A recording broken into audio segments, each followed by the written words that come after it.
Praise lord, హల్లెలూయా. దేవునామానికి స్తోత్రాలు. మీ అందరికీ నా వందనాలు తెలియజేస్తాను. ఈ దినం కొరకు దేవుడు సిద్ధపరిచినటువంటి మాటలు.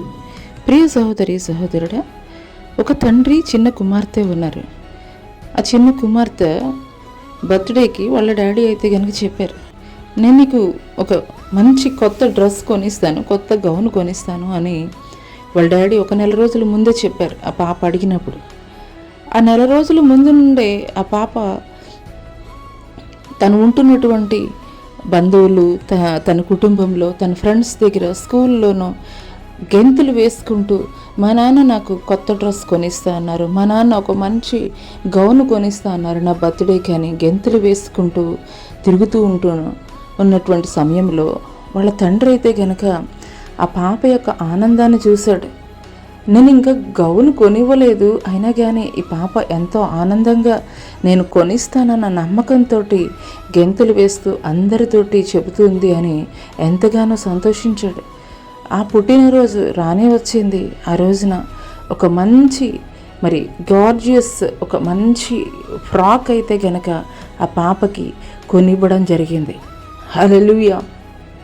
అయితే ఈ స్టోరీ ద్వారా దేవుడు మనకి నేర్పిస్తున్నటువంటి పాఠం ఏంటంటే, ఒక యేసేపు దర్శనం పొందుకున్నాడు. తన పన లేచి నిలబడినట్లు వారి యొక్క అన్నల పనలు, వారి యొక్క తల్లిదండ్రుల పనులు తనకి సాష్టాంగ పడుతున్నట్లుగా తనైతే కనుక కలగన్నాడు. అటువంటి సమయంలో అతను గెంతులు వేసుకుంటూ ఈ యొక్క దేవుడి దర్శనాన్ని ప్రకటిస్తున్నటువంటి క్రమంలో వాళ్ళ అన్నలు అసూయ చెంది గోతులో పడేసి పోతీఫర్ ఇంటికి అమ్మివేశారు. ఆ పోతీఫర్ ఇంటి నుండి చెరసాలలోనికి వెళ్ళాడు. ఆ చెరసాల నుండే ఒక యేసేపు తన యొక్క దర్శనాన్ని ఫుల్ఫిల్ చేయబడి రాజు తర్వాత అంతటి గొప్ప స్థానం ప్రధానిగా అయితే గనక నియమించబడ్డాడు. హల్లెలూయా. అయితే ఈ మొత్తం కథలో కూడాను మనం చూసుకున్నట్లయితే వారి అన్నలు అనుకున్నారు, ఏంటి చాలా గొప్పగా చెప్తున్నాడు, వీడు నిలబడితే మనం సాష్టాంగపడి నమస్కారం చేయాలా, ఎందుకు ఇలా చెప్తున్నాడు, తనకి తను హెచ్చించుకుంటూ అని చెప్పేసి అసూయ చెందారు. అసూయ చెందినటువంటి అన్నలు ఏం చేశారు, గోతిలో పడేశారు, అమ్మివేశారు. వాళ్ళు అనుకున్నది ఏంటంటే, ఓకే ఇక్కడితోటి కథ అయిపోయింది, కథ ముగిసిపోయింది, వీడు మనతో కూడా లేడు, బానిసగానే ఉంటాడు, వీడి బ్రతుకు బానిస బ్రతికే అని చెప్పేసి అనుకున్నారు. ప్రియ సహోదరి సహోదరుడా, ఒక విషయం అయితే కనుక మనం గ్రహించుకోవాలి. ప్రతికూల పరిస్థితుల్లో కూడాను దేవుడు తన యొక్క ప్రణాళికల్ని నెరవేర్చగలిగినటువంటి సమర్థుడు. వారు అనుకున్నది ఏంటంటే, బానిసగా అమ్మేశాము, ఇంకా మా కుటుంబంలో నుండి ప్రక్కకి పెట్టేశాము, ఇంకా పని అయిపోయిందని అనుకున్నారు. కానీ ఒకానొక రోజు రానే వచ్చింది. రాజు తర్వాత అంతటి గొప్ప స్థానం ప్రధానిగా దేవుడు నిలబెట్టాడు. ఏ అన్నలైతే ఎగతాళి చేసి అసూయ చెంది బానిసగా అమ్మేశారో అదే అన్నలు ధాన్యం కొనుగోలు నిమిత్తము సాష్టాంగపడి యేసేపుకి ధాన్యం కొనుగోలు చేయ నిమిత్తము తన తమ్ముడైనటువంటి యేసేపు యొద్దకు వచ్చినటువంటి వారిగా ఉన్నారు. అదే రీతిగా నూతన నిబంధనలో మనం చూసుకున్నట్లయితే యేసుక్రీస్తు యొక్క శిష్యులు యేసుక్రీస్తు యొక్క పునరుద్ధానానికి ముందు, మరణానికి ముందు కేవలము ఆ యొక్క యెరూషలేము ప్రాంతానికి మాత్రమే ఎరిగినటువంటి వారుగా ఉన్నారు. యేసు యొక్క శిష్యులుగా మాత్రమే పిలువబడుతున్నటువంటి వారుగా ఉన్నారు. కనీసం వారి పేర్లు కూడా తెలుసో తెలియదు.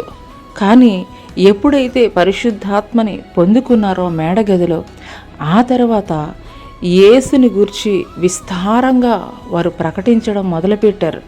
ఆయన జనన మరణ పునరుద్ధానాలని ప్రకటిస్తూ వారు సంచరిస్తున్నటువంటి సమయంలో అనేక వేల మంది యేసుక్రీస్తుని అంగీకరించడం జరిగింది.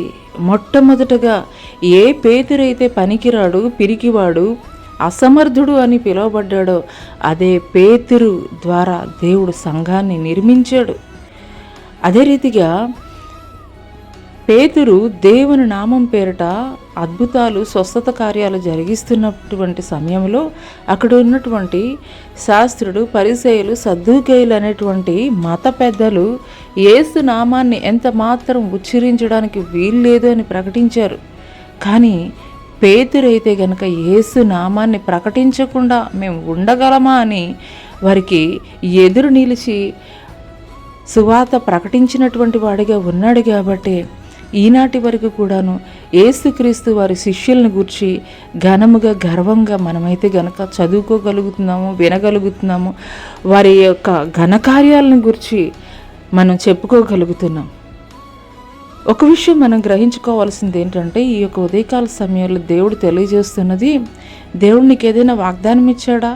దేవుడు నీ పట్ల ఏదైనా ప్రామిస్ చేశాడా?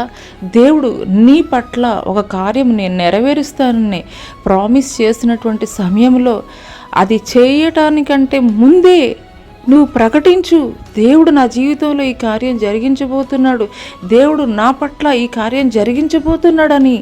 ఆ చిన్న పాప తన పుట్టినరోజుకి తన తండ్రి మంచి గౌను కొనిపెడతానని చెప్పినప్పుడు ఒక నెల రోజుల ముందు నుండే తన కుటుంబంలోని వారితోనే, తన స్కూల్లో ఫ్రెండ్స్ తోటి, అందరితోటి ఏ రీతిగా ఆనందంతో గెంతులు వేస్తూ కొనబోయేటువంటి ఆ యొక్క మంచి గౌను గురించి ప్రకటిస్తూ ఏ రీతిగా తిరిగిందో అదే రీతిగా దేవుడు నీ పట్ల నెరవేర్చిన తర్వాత కాదు, నెరవేర్చక పూర్వమే ఆయన్ని గురించి ఘనముగా నీవు ప్రకటిస్తూ ఉండు. అటువంటి సమయంలో నేను ఆటంకపరిచేవారు ఉంటారు, అభ్యంతరపరిచేవారు ఉంటారు, నిన్ను గురించి నిష్ఠూరంగా మాట్లాడేటువంటి వారు ఉంటారు.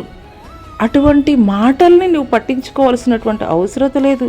ఆనాడు పేతురు, శాస్త్రులు, పరిసయ్యులు అనేటువంటి వారు యేసు నామాన్ని మీరు ఉచ్చరించడానికి వీలు లేదు అన్నప్పుడు మౌనంగా ఉన్నాడా? లేదు కదా. ఇంకా గట్టిగా, గంభీరంగా ప్రకటిస్తూ ఉన్నాడు. అదే రీతిగా నువ్వెప్పుడైతే దేవుని పట్ల పరిపూర్ణమైనటువంటి విశ్వాసంతో, నమ్మకంతో ఆయన నీ పట్ల కలిగి ఉన్నటువంటి ప్రణాళికల్ని, ఉద్దేశాలని గురించి నువ్వు వివరిస్తూ ఉంటావో, ప్రకటిస్తూ ఉంటావో, నీ యొక్క నమ్మకత్వాన్ని, నీ యొక్క విశ్వాసాన్ని చూసినటువంటి దేవుడు నిశ్చయముగా ఒక యేసేపు జీవితంలో జరిగించినటువంటి దేవుడు, ఒక పేతురు జీవితంలో జరిగించినటువంటి దేవుడు నీ జీవితంలో కూడాను ఖచ్చితంగా ఒకానొక దినం నెరవేర్చబోతున్నాడు. కాబట్టి మనుషులు మాట్లాడేటువంటి మాటలను గురించి, వారి యొక్క ఆలోచనలను గురించి దేవుని యొక్క ఆలోచనలు కలిపి నువ్వు ఆలోచన చేయవద్దు. ఎందుకంటే మన యొక్క ఆలోచనల కంటే, మన యొక్క తలంపుల కంటే ఆయన యొక్క ఆలోచనలు, ఆయన యొక్క తలంపులు భూమి కంటే ఆకాశం ఎంత హెచ్చుగా ఉన్నదో అంత హెచ్చుగా ఉన్నది. కాబట్టి నీ పట్ల దేవుడు ఏ చిత్తమైతే, ఏ ప్రణాళికైతే, ఏ ఉద్దేశాలైతే, ఏ వాగ్దానాలైతే నీ పట్ల నెరవేరుస్తారని వాగ్దానం చేశాడో ఆ వాగ్దానాలను నమ్ము. ఒక అబ్రహాము కేవలము విశ్వాసం ద్వారా తను విశ్వాసులకి తండ్రిగా, నీతిమంతుడిగా తీర్చబడ్డాడు. కేవలము దేవుని పట్ల పరిపూర్ణమైనటువంటి విశ్వాసం ద్వారానే తన జీవితంలో కార్యాలు పొందుకోగలిగాడు.